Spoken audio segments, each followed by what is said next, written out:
Enfócate en progresar, no en ser perfecto.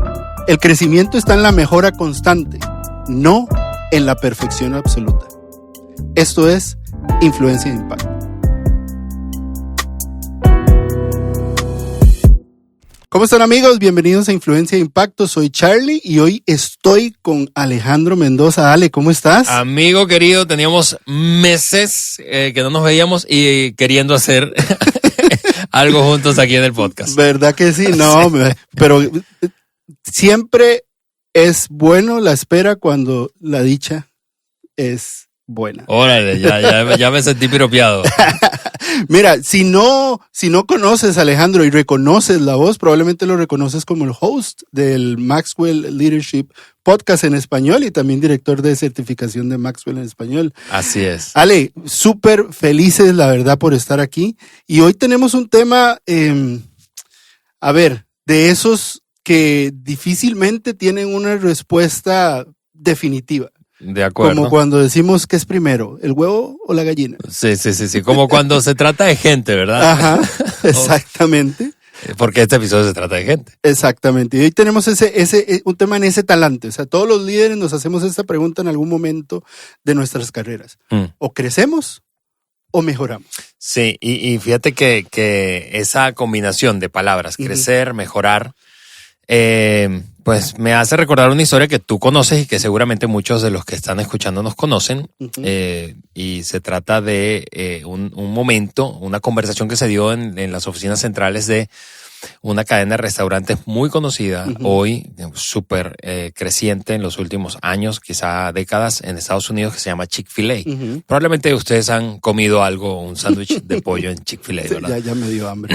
Exacto. Y yo tuve la oportunidad, el privilegio de conocer los headquarters en Atlanta, en el sur de Atlanta, creo que fue año 2015. Y sabiendo que íbamos a hablar este tema, empecé a repasar, a ver las fotos. Y recuerdo que una foto ahí en el escritorio de Drew Cathy, ¿verdad? Que fue el fundador de Chick-fil-A, ya falleció. Y hay una historia famosa, les decía, que dice que Drew empezó a experimentar presión de su equipo de liderazgo, del equipo con el que trabajaba y hacía el negocio, para crecer, para expandirse. Claro. ¿Y por qué? Porque su competencia principal, que si no estoy mal era Subway, en ese momento estaba creciendo muchísimo. Estaba abriendo restaurantes fuera y dentro de Estados Unidos. Y ellos le decían, necesitamos ser más grandes, necesitamos buscar financiamiento, necesitamos invertir, recapitalizarnos, en fin. Y él escuchó ese pedido, demanda, presión por algunos meses, hasta que se dice que en la sala de juntas de esa oficina donde yo estuve. Claro, y imagínate, y con expertos y gente buena y todo presionándole y dándole razones para que hay que crecer. Correcto, crecer. Y se dice que en algún momento como que se hartó de escuchar eso y golpeó la mesa, ¿verdad? Y dijo una frase que sigue siendo famosa hoy entre quienes conocen un poquito de la historia del liderazgo de Chick-fil-A. Y la frase es better before bigger. Es mejores antes que más grandes. Yo no te voy a molestar con el inglés como Juan. No te preocupes. Gracias, por favor. Pero es fácil. Yo creo que es fácil decir esa frase. Incluso puede ser fácil entenderla, intelectualmente hablando. Pero crecer es una presión que todos experimentamos. No importa si es autoimpuesta o viene de un equipo o de la competencia. Y de hecho no importa si te dedicas a un negocio con fines de lucro o una organización sin fines de lucro, si estás emprendiendo, si eres un solopreneur o eres un entrepreneur de verdad. Es decir, tienes un equipo, vas a experimentar la presión y la necesidad de crecer. No está mal crecer, pero esa frase de Drew Cathy como que desafía ese pensamiento como intuitivo. Claro, y es que asociamos el crecimiento con el éxito, ¿verdad? Así es. Pero yo creo que esa frase revela algo que me parece que se ha ido abrazando más y más y más a pesar de la presión, y es que necesitamos crecer escalonadamente. Es decir, piensa en una escalera. Creces, te estabilizas, creces, te estabilizas, creces, estabilizas. Y esa estabilización muchas veces tiene que ver con sistemas, muchas veces tiene que ver con perfeccionamiento de procesos, muchas veces tiene que ver con mejorar al equipo, ayudar al equipo a adquirir mejores competencias, cambiar algunas maneras de hacer las cosas o incluso sumar gente al equipo, mover gente de los asientos para que brillen de acuerdo a las competencias, en fin. Como dice Jim Collins, el puesto de la persona correcta en el lugar correcto. Correcto, pero hay un montón de maneras que podríamos decir que es en las que se pueden mejorar en términos de estabilidad.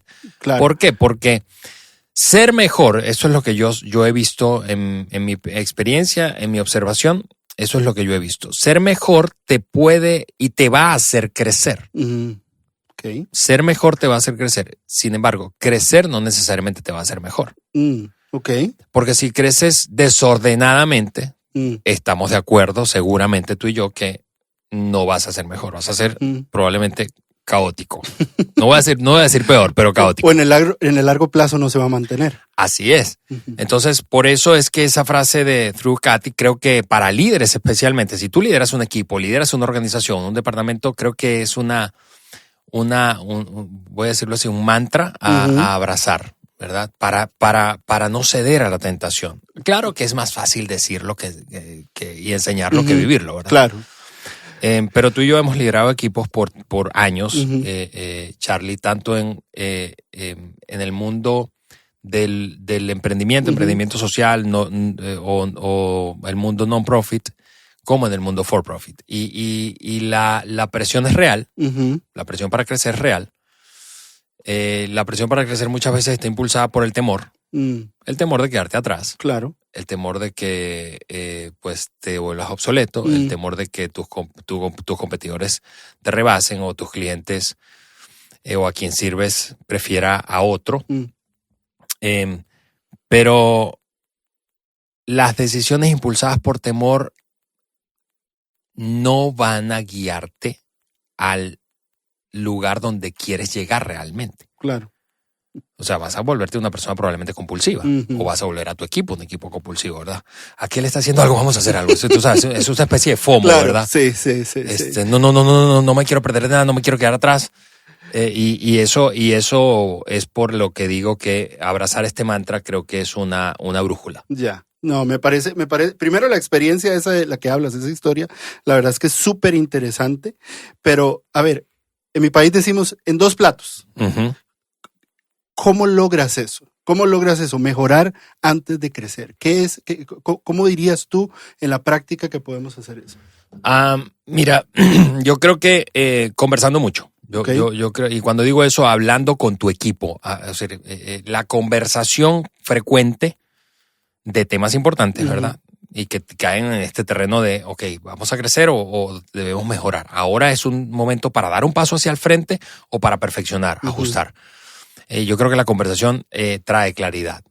Mientras más converso de algo, más se abre el panorama, más entiendo los porqués, más claro lo tengo, más convencimiento tengo de mi equipo, porque puede mi equipo llegar a estar o a sentir que sencillamente me estoy oponiendo. Claro. Pero si lo hablo, vamos a hablar transparentemente, vamos a hablar de los porqués, vamos a hablar de, okay, ¿qué es lo que nos llevaría a dar este paso? ¿Por qué tomar esta decisión? ¿Por qué no tomar ese rumbo? ¿Por qué no ahora? ¿Por qué después? Yo creo que conversarlo, hablando de esa frase que decías en 2 platos, generar conversaciones transparentes, frecuentes, honestas, para poder evaluar. Claro.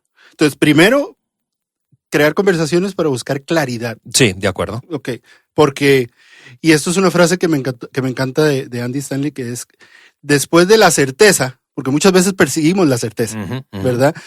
Y la certeza nadie la tiene, ¿verdad? Lo segundo mejor que puedes buscar, y eso sí lo puedes lograr, es la claridad. Totalmente.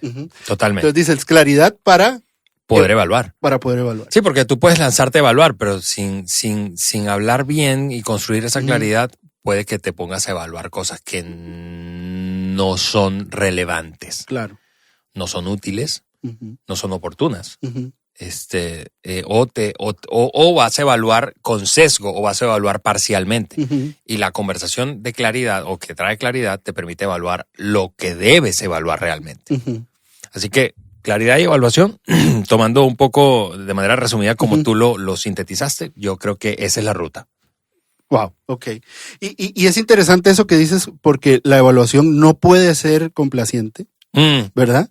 No puede ser autoindulgente en el sentido de, mira, voy a protegerme, voy a ser positivo, ese sesgo del que tú hablas, porque al final, pues, te terminas disparando en el pie.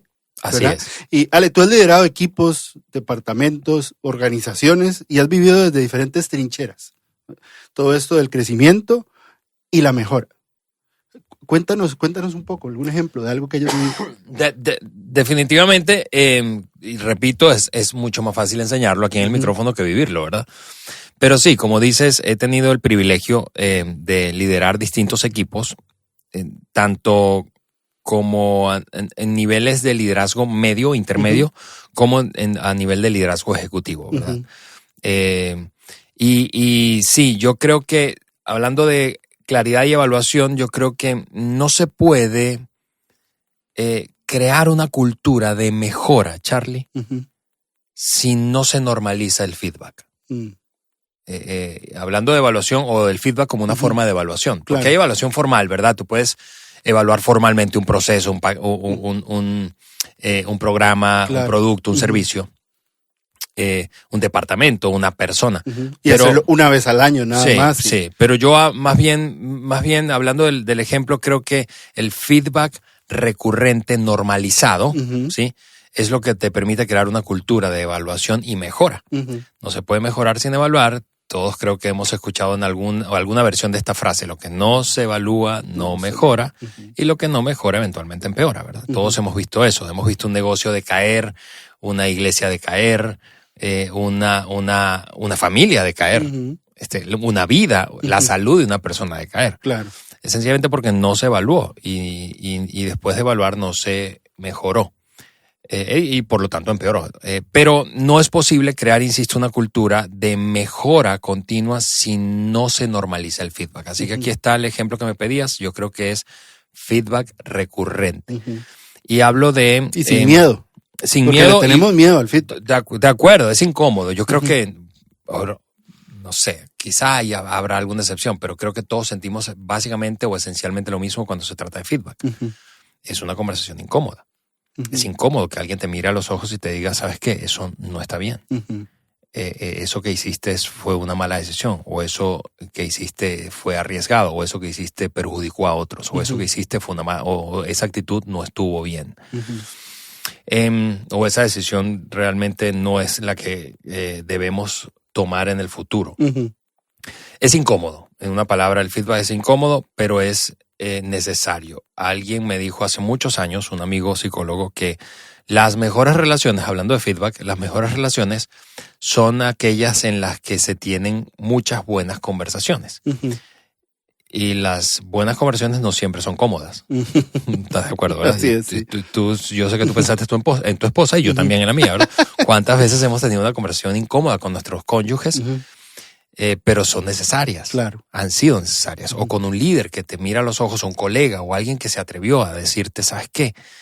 Con ojos frescos quiero ayudarte a ver algo que probablemente no estás viendo.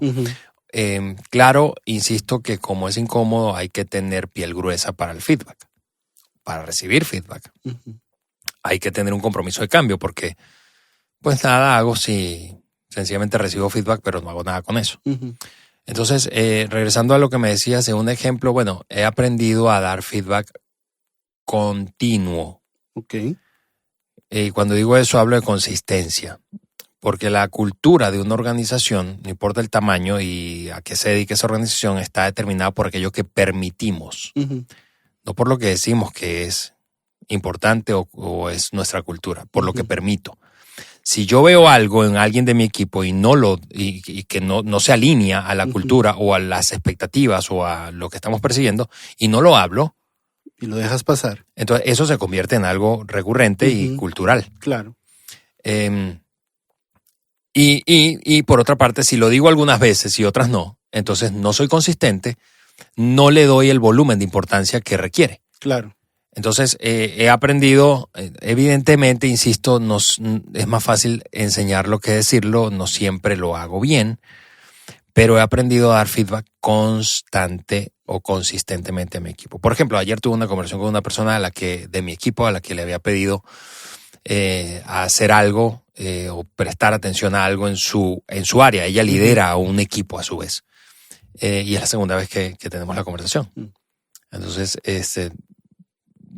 yo puedo tener la tentación, como los papás, ¿verdad? Tú y yo somos padres, a pensar, no, pues se lo he dicho tantas veces, ya voy a sonar como a sermón y fastidioso. No, necesito seguirlo diciendo. Claro. Necesito seguirlo diciendo porque quienes tenemos hijos sabemos eso. Si tú tienes que repetirle la cosa 10,000 veces a tu hijo estoy exagerando evidentemente, pero... Bueno, a lo largo de los años, quizá el latino me acerco al número.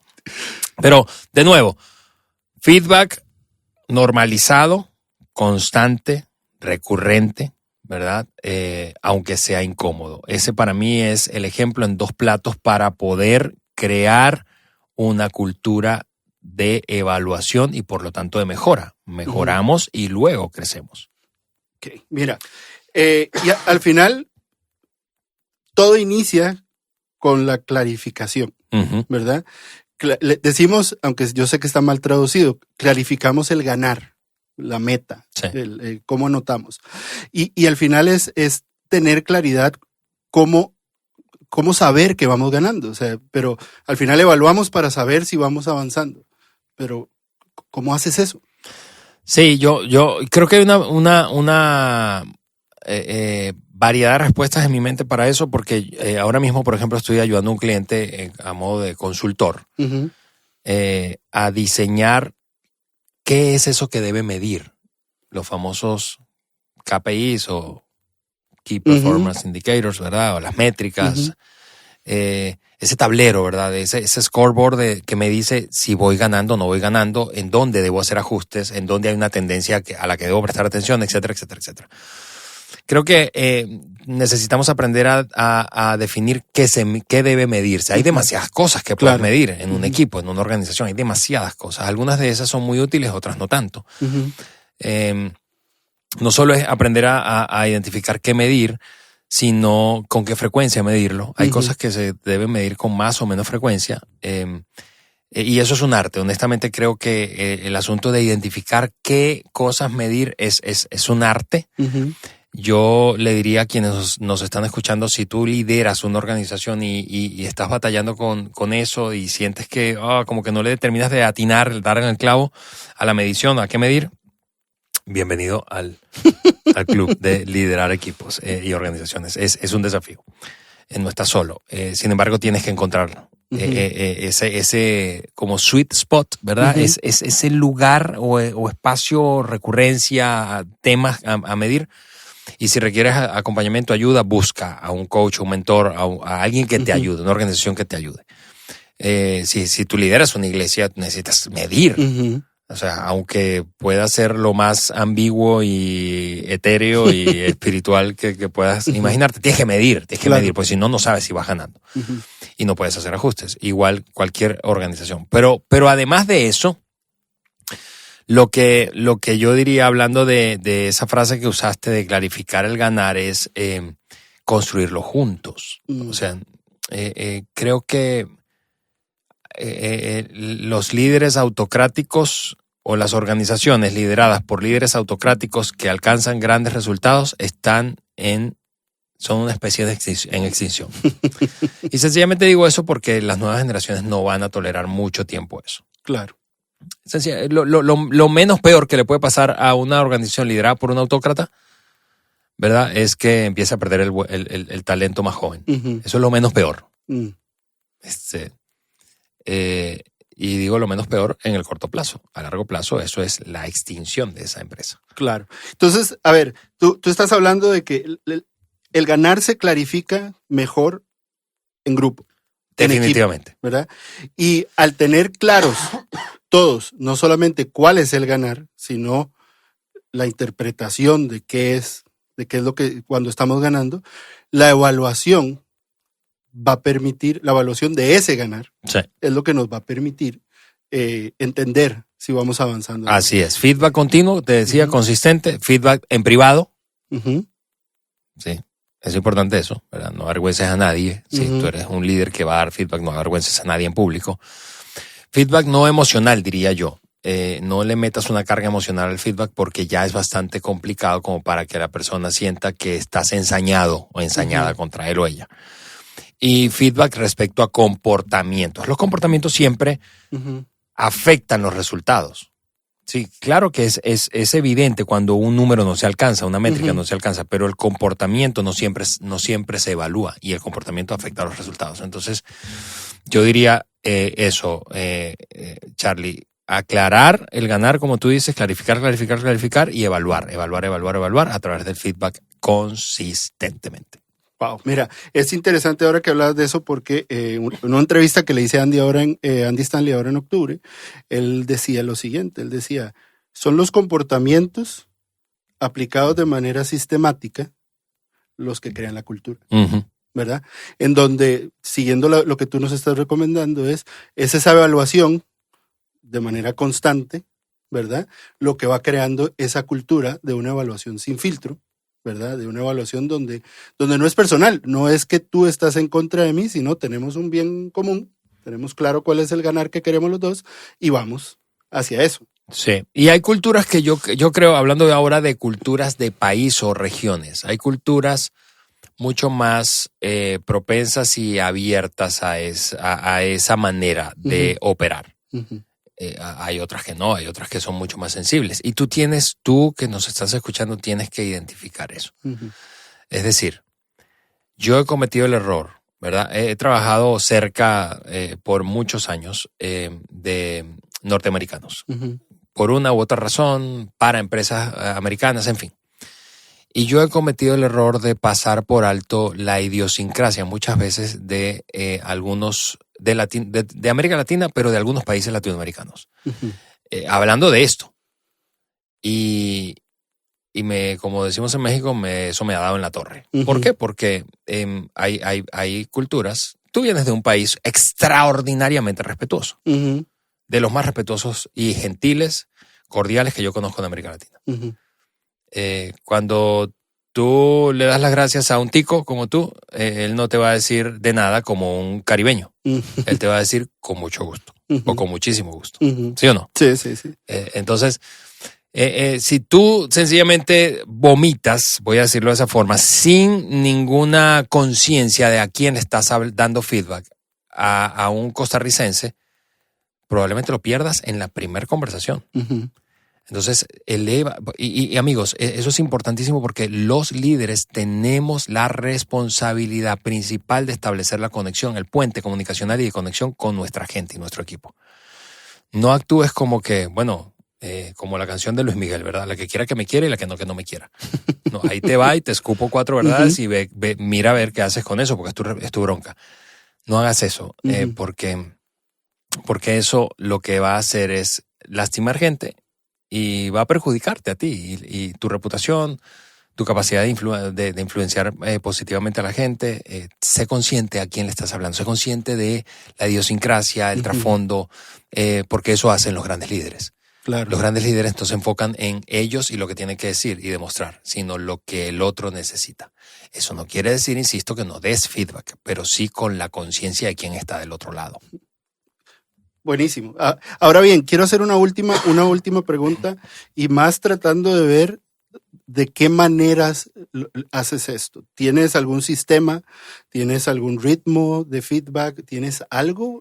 ¿Alguna forma en la que tú te mantienes haciendo esto constantemente? Sí, definitivamente. Yo lo que procuro hacer con mi equipo, ahora mismo lidero un equipo remoto, multigeneracional. Tengo a un par de mujeres argentinas, que viven en Buenos Aires, que forma parte de mi equipo, a un mexicano que vive en el norte de México, casi frontera con Estados Unidos. Tengo a una costarricense y tengo a una colombiana. Entre ellas hay baby boomers, generación XY, y una que está en la frontera entre Y y Z. Okay. Entonces, la cosa está divertida. Podría decirse que es un poquito como un zoológico, ¿verdad? Okay. Mi equipo, no les estoy diciendo animales, por favor. No, sino hablo de la diversidad. Si escuchan este episodio, no se Correcto. Pero me preguntabas cómo. Bueno, tengo en el caso de mi equipo un espacio recurrente, semanal, de 1 hora para no con el propósito exclusivo de dar feedback a mi equipo, pero sí de tener una conversación de la operación, ¿sí? La operación que está en las manos de ese miembro del equipo, lo que yo estoy observando en términos de comportamientos, y lo que estoy observando en términos de desarrollo de esa persona. Entonces, vamos a ver rápidamente la operación, y eso básicamente comienza con una pregunta. ¿En qué estás y cómo te puedo ayudar? Okay. ¿En qué estás esta semana y cómo yo te puedo ayudar? ¿Hay algo que yo pueda hacer? ¿Hay una conversación en la que te deba acompañar? ¿Hay un recurso que necesites que no tienes en las manos? ¿Cómo yo te puedo ayudar? ¿Hay algo en lo que tienes dudas y no sabes cómo abordar? ¿Cómo yo te puedo ayudar? Eso es operacional. Lo segundo tiene que ver con, ¿qué estoy observando yo? La primera pregunta es, ¿qué estás viviendo tú? ¿Qué tienes en las manos? ¿Qué estás enfrentando? La segunda es, ¿qué yo observo? Si es que observo algo. Si no he observado algo que valga la pena conversar, a modo, por ejemplo, de feedback, no lo menciono, ¿verdad? Claro. Y número 3, vamos a hablar de tu crecimiento. Hablando de crecer, de mejorar. Mejorar para ser más grandes después. Entonces, tengo un espacio semanal. Mis miércoles están repletos de 1 a 1. Tengo 6 1 a 1 los días miércoles. Y ese día no me comprometo con nada más. Y me preparo, ¿verdad? Me preparo para esa conversación. Entonces, hablando del cómo, tengo sistematizado un espacio a solas. Y lo otro que tengo sistematizado es igual, 1 vez por semana, un espacio como equipo. Grupal, ¿verdad? Donde están todos ellos, ellas y yo. Y allí, entonces, vemos más bien la evaluación, pero desde la perspectiva de la métrica o las métricas o los proyectos que estemos echando adelante, asuntos que haya que resolver, etcétera, etcétera, etcétera. Entonces, 2 espacios recurrentes y eso me asegura que, oye, ¿cuándo podré hablar esto con fulano o sutano de mi equipo? No, cada semana tengo un espacio. Claro. Si yo veo algo, no tengo que salir corriendo voy a decirlo en muy buen latinoamericano, ¿verdad? A regañar a alguien de mi equipo. No. Yo tengo un espacio y lo apunto y me lo llevo a ese espacio. Y viceversa, si esa persona tiene algo, también, ¿verdad? Entonces, recurrencia y espacios formales. En privado, grupal. Y en privado, grupal. Primero clarificas el ganar, evalúas en contraste con esa meta, con ese ganar. Todo se discute sin filtro, no es personal, ¿verdad? Es hacia el objetivo en común que se tiene.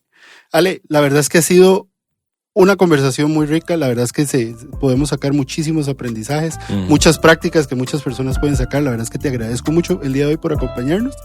Y ustedes, amigos, esto fue Influencia de Impacto, que esté muy bien. Bye bye.